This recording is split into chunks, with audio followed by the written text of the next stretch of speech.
morning, guys. It is a beautiful North Carolina Sunday morning, and today we are going to the Denton Military Show. So Matilda's all ready. I've got her LVOS cannons, everything set, everything done, antennae up, new windshield. So let's get there. It's going to be about a 30-minute drive, so hoping we get there before 10.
There's my buddy Robert in his Humvee. Big old American flag waving. Robert's a patriot, he is. Anyway, so we're just gonna do a round around the block, see what's happening.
Okay, so we're all set up, getting ready to put the gun up. This here's my friend Rob. Oh, gunfire. Well, this here is my friend Robert's truck. You know he doesn't like to be on camera, so I won't force him. Unless he wants to say hi. Do you want to say hi, Robert? No. No? Okay. Anyway, that's his truck. Really nice one. There's Matilda. What's up, fellas? How are you doing?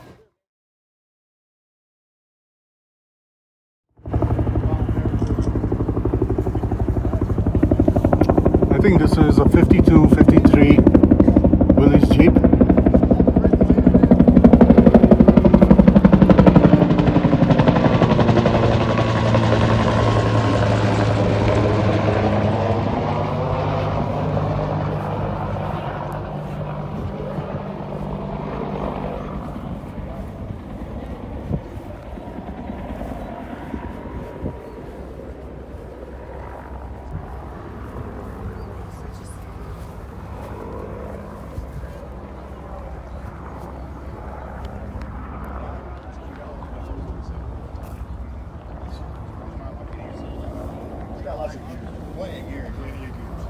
It supposedly gives 3 miles to the gallon. I was getting ready to say. I think that's optimistic. I was getting ready to say, we'll get like 2 miles to the gallon or something. Yeah, it's not very efficient. What year is it? 41. Wow. All right. This is Thanks for cool, coming man. back. Have a good one. And they call these half tracks, right? Yes. Beautiful. Thank you.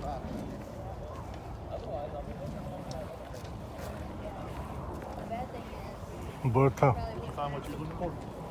Hey, this guy had a bunch of signs. I bought a sign to go hang up the shop. Oh, okay.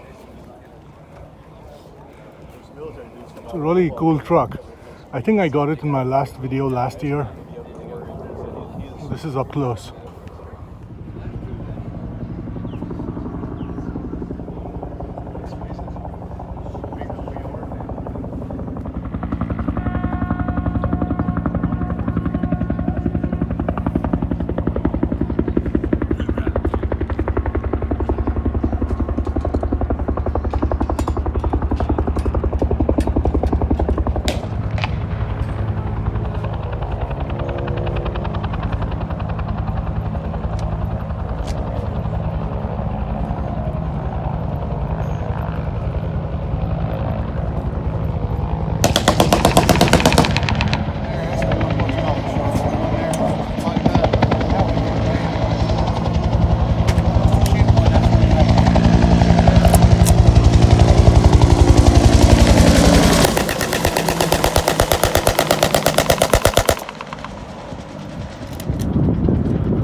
What they call an FAV, fast attack vehicle.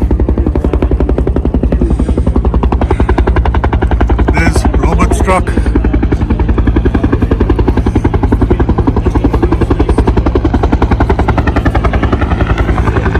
There's Matilda.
Funny.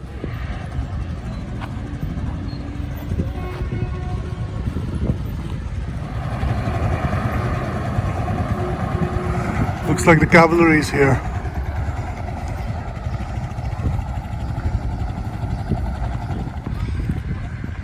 So looks like we got a couple more Humvees joining us. There's JJ and group. There's Matilda. There's Robert's Humvee. That's JJ on his fast little bike.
And this truck is busy.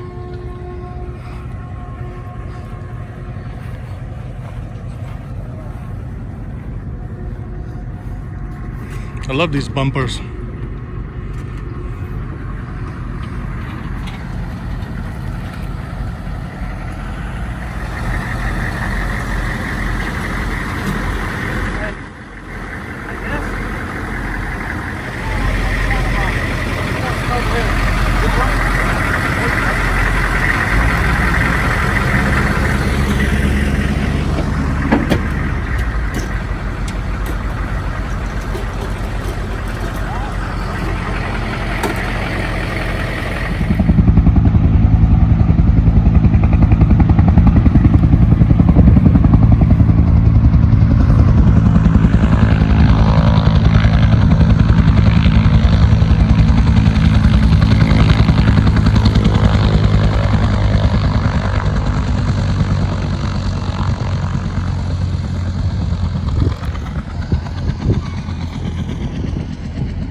That there is a real Chinook.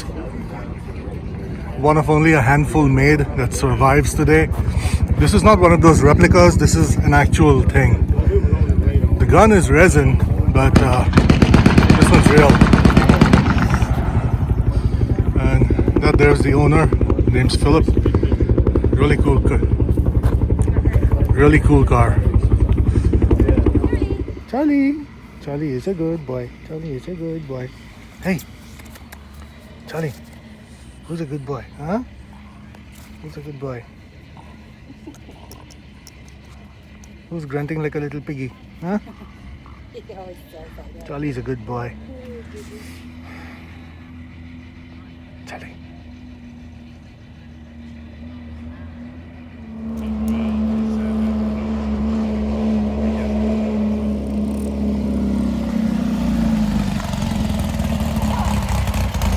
That was awesome. That was.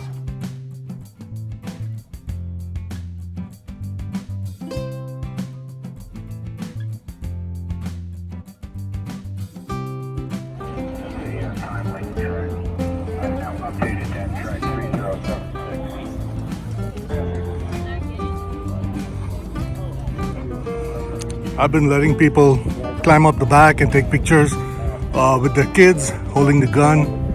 It's been a blast.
Careful of your head.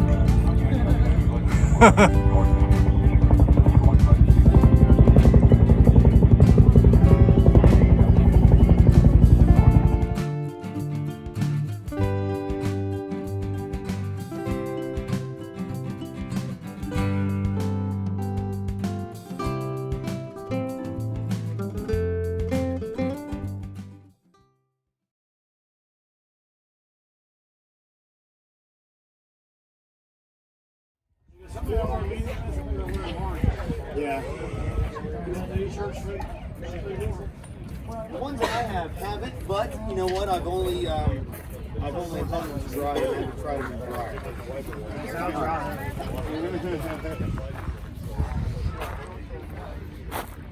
So this is a large. Let's see what you think.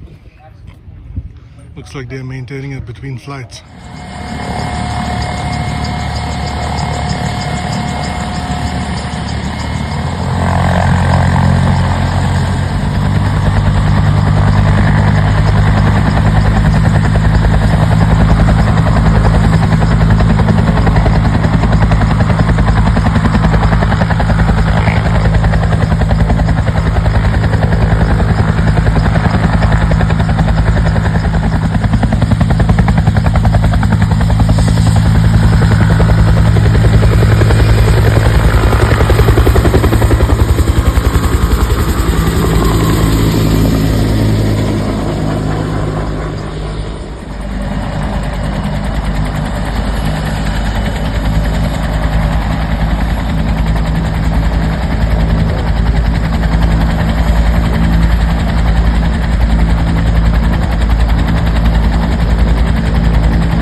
Okay, so last year I came here, but I didn't really speak to anyone.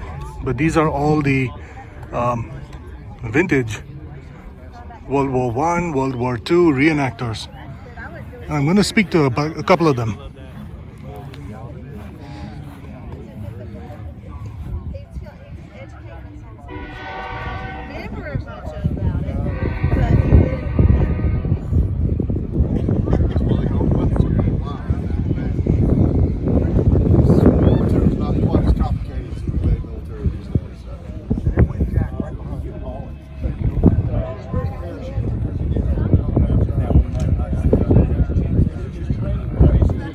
Second World War. Tell me about the what you guys do here.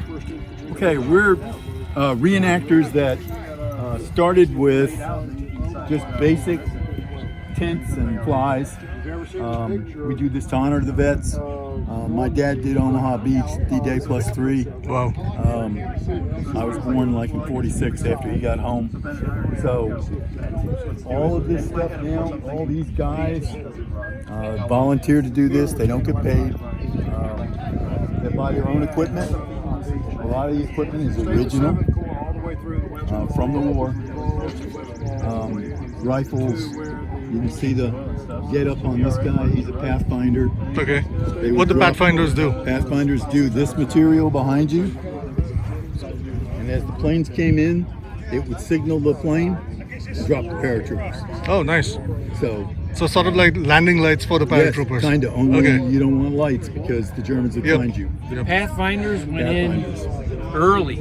Earlier on June than 5th. that's right. Sort of like Late scouts. June 5th. Yes. Okay. So they went in, and there was, I think there was 12 Pathfinder groups. C-15505 had one of those Pathfinder groups, and they were one of the only Pathfinders to accurately mark the drop zone that Wow. was assigned to them. Others were shot down. They landed in flooded fields. This machine is called a Eureka. It was a closely guarded secret by the Allies. There's even a explosive charge. Oh, So if you look like you so like a self-destruct. Yeah. self-destruct. Yep. So to make sure that the Germans didn't get hold of it. Yeah, I'd just like to jump with that thing. Yeah. So we now have not only a weapons carrier, which hauls those type weapons, mortars, heavy machine gun. We now have 3 Jeeps. Only one's here today. Are those Willies? Willys. Nice.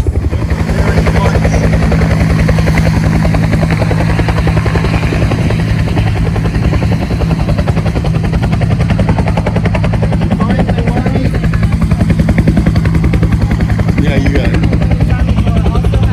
So this is our chief medic, Captain Queer. This is all the stuff he's collected. Would be just like it was in World War II. So these are IVs? IVs. Yeah. Old IVs. Man. So they're actually glass bottles. Yeah. Latex tubing.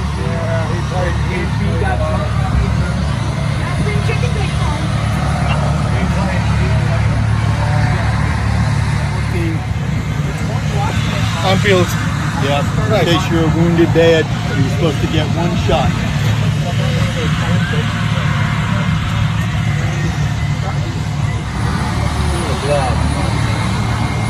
Hey there. And you are, sir? War correspondent. Okay. Yep. War correspondent. Jack Hall Thompson. He was the only war correspondent that I've been able to find any evidence of that was awarded combat jump wings. Okay. He made 2 combat jumps with the 82nd Airborne, one into North Africa and one into Sicily. And he also earned the Purple Heart in Sicily. After he made his 2 combat jumps, he went back to Chicago and did some war bond drives, went back to Europe, and was assigned to the 7th Corps and went on to Omaha Beach in the 5th Wave on D-Day. Stayed with the 7th Corps all the way through the West Wall to the end of the war. Was there when the Russian and American armies met up at the Elbe River in Torgau. Stayed in Europe for 6 months after the war to report on some of the recovery. And he passed away in 95? Passed away in 95. He also reported, he was also a war correspondent in Korea and Vietnam. Okay. So with his 40 years of service for the Chicago Tribune, he reported on 3 different wars. Wow. That's pretty cool. Decided that everybody needed proper paperwork.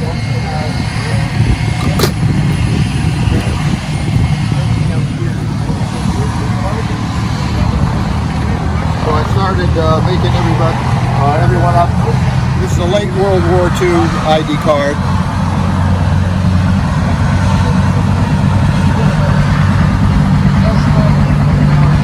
So that's an ID card. And of course you got the fingerprints on the back, the height, the weight.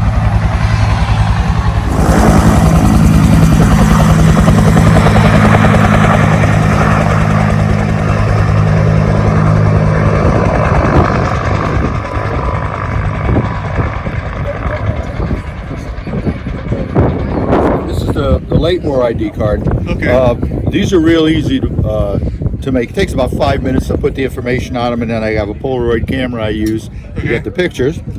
These are the original cards from the early war that I started making before those, and these take 3 days to make. Okay. Because so this is like after mid-30s, late 30s? This is the late 30s into the beginning of World War II. Okay.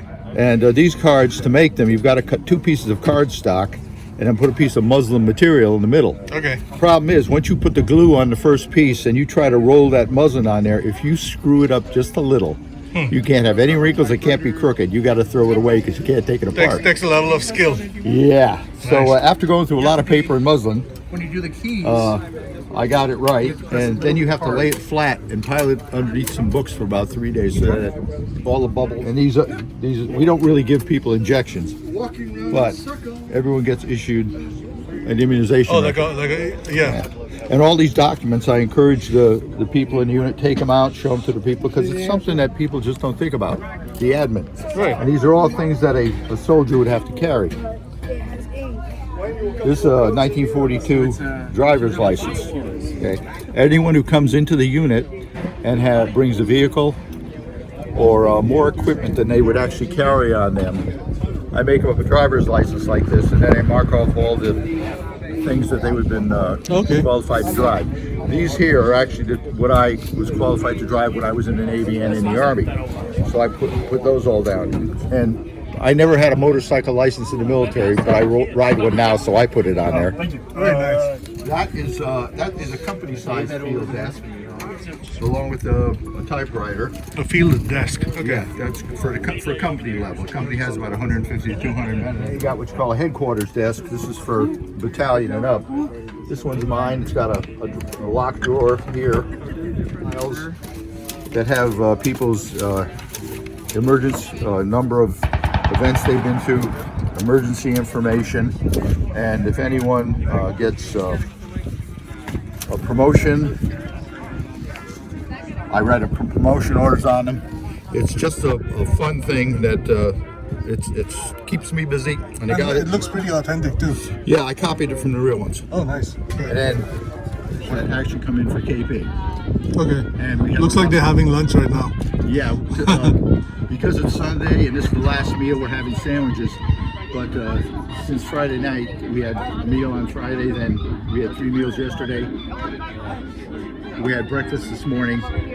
Last night, we had big events like this, we'll have a steak night. Everyone brings their own steak. And our cook, who's Bill Philbeck, but we call him Mongo, the guy cooks like, Emeril Lagasse's got nothing on him. We had a steak last night with beans and mashed potatoes, garlic bread, and gravy. And you ever heard the expression "good nut so good you want to slap your mama"? Well, that was last night. I mean, nice. He cooks the steaks the way you want it, and the way he sees the potatoes and everything. The guy is a fantastic cook. Awesome. We're really lucky to have him, and he enjoys cooking. And as I said, total sense. It is. Just deal with it. There's the right way. Deal with it. You need a new ribbon. I would say. I have one in the desk if you really want to change it out. So we're representing the Women's Army Corps. This is the first war that women could serve in. The Second World War? Second World War. This was the first war that women could serve in the military other than in the nursing corps. About 150,000 women enlisted in the Army. Of those, 20,000 were deployed overseas. 5,000 of them were sent to the Pacific Theater, while the other 15,000 were sent to the European Theater and the Mediterranean Theater. Here we're portraying the Forward Echelon Communication Zone. Okay. Those WACs were the WACs that came into Normandy. The first band of them arrived on D-38, so July 14th, 1944. And they did work in a communications office. After about 6 weeks, they pushed forward into Paris. We don't have a lot of the specific jobs that those women did, but one of them who did write a memoir, she was a data analyst who, her job was to analyze the upcoming battles or movements that people would be doing, that will drop me out this second, and determine if there's going to be enough hospital beds to go forth and do whatever the Army was about to do. Join the WAC. Join the WAC. So we have some recruiting. You're welcome to take us their stickers. But this one really particularly plays on the fact that this was the first time women could enlist in the Army. And they were not in the field, but they were administrative mostly? Most of them were administrators, but they were sent overseas. They weren't on the front lines. They weren't in combat roles, but they were there, and sometimes a few miles, 16 miles or so behind the front lines, depending on which theater. So I get to call out to the line, hold this up, and Man, so that's wireless. it's Sort of. Yeah. Oh, it's wired, okay. Yeah, so this wire runs from here to there. Okay. Nice.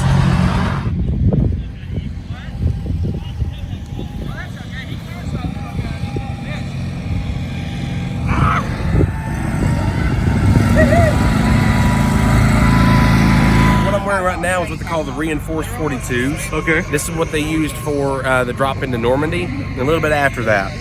So anyways, I'm dressed out as just a regular paratrooper with the 82nd Airborne 508th Paratrooper Infantry Regiment. Okay. So I've got on the normal kit. The only thing that I have on that you wouldn't normally see on a regular paratrooper is the 1911. Because usually the 1911s would be issued to officer ranks or higher, but you know how grunts are. Usually they're going to find a way to get something they want. Yep, or they'll probably take it from another soldier. Exactly, who they've or killed, might have won it in a game of cards or something along those lines. Soldiers allowed to take it back home? Some of them were actually, yes sir. Okay. I know soldiers were allowed to take rifles home. They were allowed to take really a lot of stuff, because you got to remember back then they didn't even have any kind of sanctions on automatic firearms, not until the 80s. Right. So a lot of them even brought Thompsons home, Browning automatic rifles home. Very nice. And it's because they were legal to have. Okay. So, but some of them did it without their consent as well. So just get a big old duffel bag. So, but anyways. And the grenades you have, yes, those sir. are metal grenades, right? Correct. Yes, sir. This is a metal pineapple grenade. Right. Yeah, whenever this thing would explode, all these big metal chunks would actually break out and go flying. And if I'm not mistaken, they had a kill ratio of 10 meters. Wow. So, but the yellow stripe on the grenade signifies high explosive. Okay. Any of the high explosives back in World War II, and I believe even today, have a yellow stripe signifying that they're high explosive. Very cool. Hey there. Hello. So who we portray? I'm Chris. Corporal Helms. Hey, Corporal. So who we portray is we portray the 508th Parachute Infantry Regiment. We are an HQ section.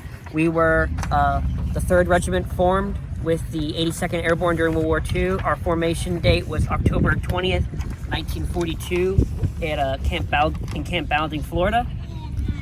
We have our display set up here. Here we have a regimental history, a typical field desk with a couple captured German items. Oh, what's on it? We have a German Stahlhelm and a German mess kit. Oh, nice. Okay. All right. So, what are these over here? So these would be the typical weapons you would see carried by servicemen in World War II. So of course, the M1 Grand. Yeah, I know. Is a gas-operated weapon. Fires an 8-round en bloc. So I can do. Of course, we fire the last round to get that iconic ping. This would be in 1903. The 1903 was a primary service weapon from 1904 until 1936, when it was starting to be phased out by the M1 Grand. During World War II, these were used as designated marksman weapons. It was considered a specialist rifle. Grenadiers, early war, would have carried these, designated marksmen. Welcome, that's right. Later war, they came out with the A4 model, which removed the iron sights and replaced them with scope. This one is a Enfield pattern 17, which was a very common marksman rifle with the Americans. It was developed initially by the British during World War I. And that's a period correct scope too. Yes. Nice. Yes. So it's a 4x scope, which is for that time period would be considered a very powerful optic. The only ones that were beat it carbine. Oh, that's an M1 carbine. So in 1942, they realized guys with specialty roles like mortarmen, machine gunners, truck drivers. The 1911 for an engagement was not cutting it because the 1911 is a very up-in-your-face weapon. Right. So they started a competition to put out a new carbine. A lot of companies put forth designs: Winchester, Inland, Colt, Springfield. This was actually designed by a convict here in North Carolina by a guy named John Carbine Williams. This is a German captured Czechoslovakian VZ-24.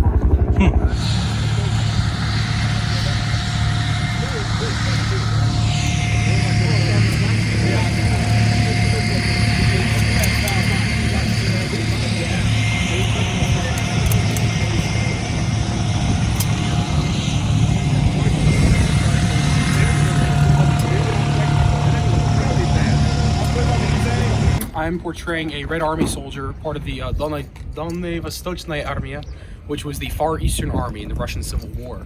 The Far Eastern Republic was a basically buffer state formed in 1920 near Vladivostok and Chita along the eastern coast of what was the former Russian Empire. So this is the end of the First World War? Yeah, very much so. Okay. Russia leaves World War I in 1917 and basically immediately collapses into the Civil War. We often have this idea that World War I ends November of 1918, and everyone was like, oh, that was so bad, nothing ever bad happened again until World War II. Right. That's not the case. The former Russian Empire was made up by lots of different ethnicities, nationalist groups, and in the Far East there were sentiments of independence, and that's where my impression comes from. The Far Eastern Republic declared independence in March of 1920, but didn't have a military of its own per se, and basically to keep stability in the country, they called upon the Russian Soviet Federative Socialist Republic, which was headed by Vladimir Lenin, and Lenin and his, entourage decided, well, we'll keep them there as a buffer now between us and Japan. Japan had a vested interest in Manchuria and the entire area, so they sent the Soviet Fifth Army over there, renamed it the Far Eastern Army, and outfitted them in pretty much anything they could find. So I'm actually wearing a British Army uniform right now, which was supplied to the White Army and captured by the Reds in Old White Army depots. So I have a mix of gear. I have Russian sapagi, jack boots, British trousers and tunic with Russian field gear. This is called a skatka shinel. This is my greatcoat rolled up on my chest. And on my back, I have what's called a Turkestan bag or a meshach. This has everything I need to live out of it. Okay. And this is where I keep my ammunition. Like a knapsack. Pretty much. Yeah. Very minimally equipped. You know, when you're fighting across Siberia, you don't need 80, 100 pounds of gear. Right. You know, just need to stay warm. Pretty much. So what's your firearm? This is the model 1891 Mosin-Nagant. This one was specifically made in 1917 in Tula, the year of the revolution. And they're still going. You can still find them online. They're still being used. Amazing, yeah. Still readily available in the States for a much more exorbitant price than it was a couple years ago. I remember seeing one for $150 2 years ago. Way back when. 2 We years wish that ago. was still the way it was. But it still needed some work. You know? But these weapons were issued with the bayonets fixed. You weren't issued a scabbard. They were sighted with the bayonet fixed. So this would not come off your weapon. This is about one of the last rifles of the 20th century that still utilizes a spike bayonet in this fashion. Okay. But, yeah, that's the weapon. Awesome. What about you, sir? I am Artyom Kolenchuk. I am portraying a member of the Russian Liberation Army, which were Russians and Ukrainians that fought for the Germans during World War II. They were basically told that... Were they Bolsheviks? No, they were fighting against the Bolsheviks. Against the Bolsheviks. These are people, during the Stalinist purges and the Lenin purges during the Soviet Union, it made a lot of people angry. So when the Nazis invaded, a lot of them took that as an opportunity to maybe now we can create our own nation. And the Nazis said, hey, if you join us, you'll create your own battalions, you'll be led by your own countrymen, and ultimately you can create your own country under the Nazis.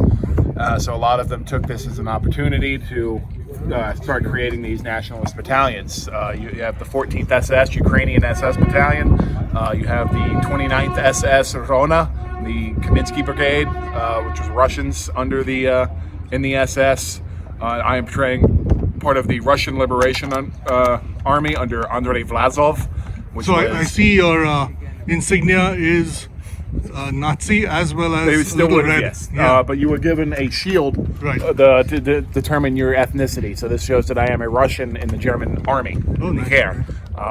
Very interesting. I know I was talking about SS battalions, but this is a standard hair battalion uniform. And tell me about your firearm. This is the Degtriev Pulyameta 27, which is the DP-27 light machine gun. It weighs about 26, 28 pounds and was the primary light machine gun of the Soviet Union, of the Red Army. But when the Germans came through and started capturing equipment and they needed to arm these Ost battalions and Eastern Legions, they just said, hey, why don't we just give them equipment that they already know how to operate? Nice. And so that's where and it frees up German equipment for German troops. I'm also carrying a French gas mask. These units, a lot of them were stationed in France and Italy, so they would source the equipment from the area and give them to them there. So it's a 1944 Willys. Willys MP. All right.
And we have a mix of Vietnam and World War II here. Oh, okay. Vietnam, World War II. Look at these syringes. I'm guessing at that time they weren't disposable. You had to boil the syringes and everything. Well, this here for these kits they didn't, but yeah, most of the needles were. Yeah. They'd resharpen them and reuse them. And glass IV bottles. Mm-hmm.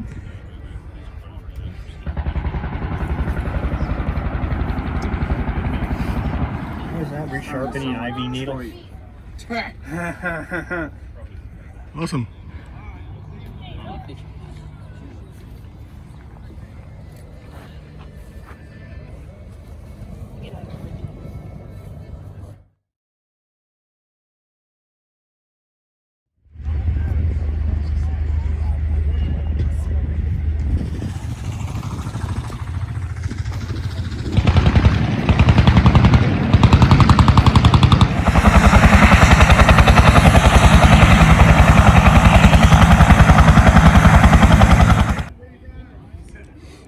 That's an M274A2. Basically a platform on wheels. Looks like fun to drive. So that's a 1941 Harley, imported from Berlin, end of World War II. Very cool.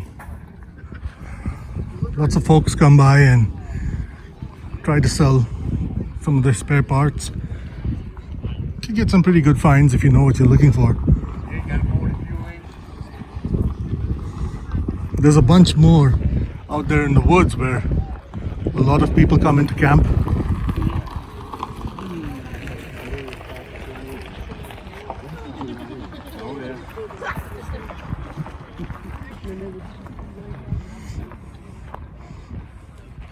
And there's Hempt, H-E-M-T-T.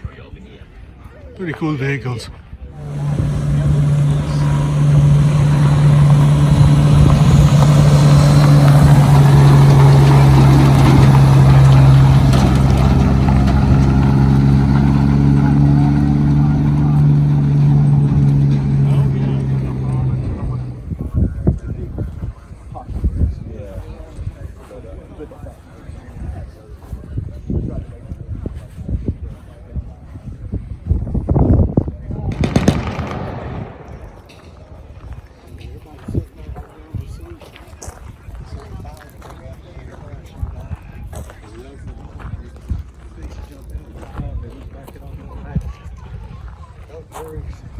I'm just going to get help. Oh my God.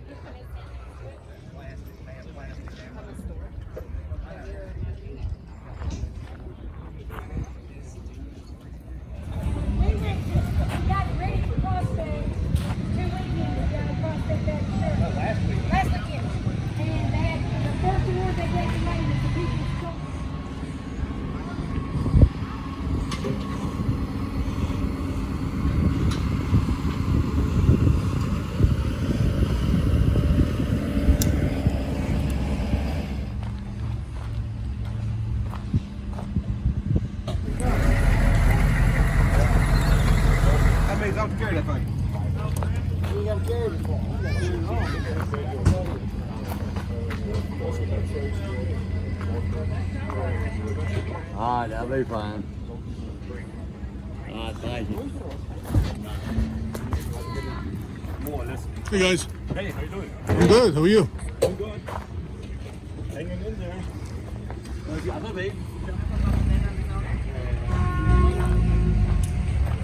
Play me for the pool. It was a good doggy. Good doggy. It's my bad.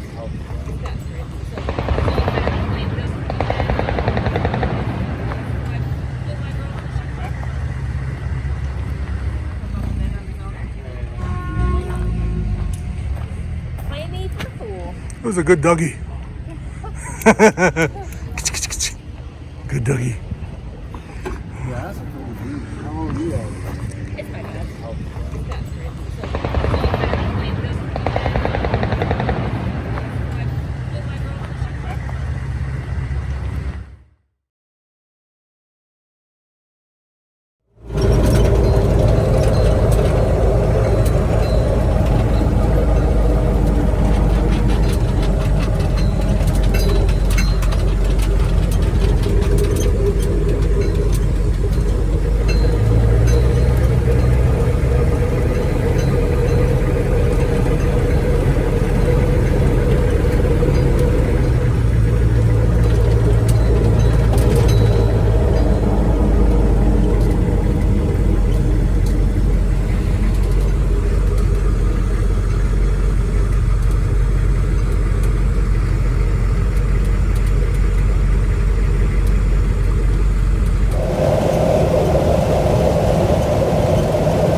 put together, and I'm glad you're watching this video. I am glad to be home, and here's my little kitty cat. Hey, kitty cat. Oh, I see how it is.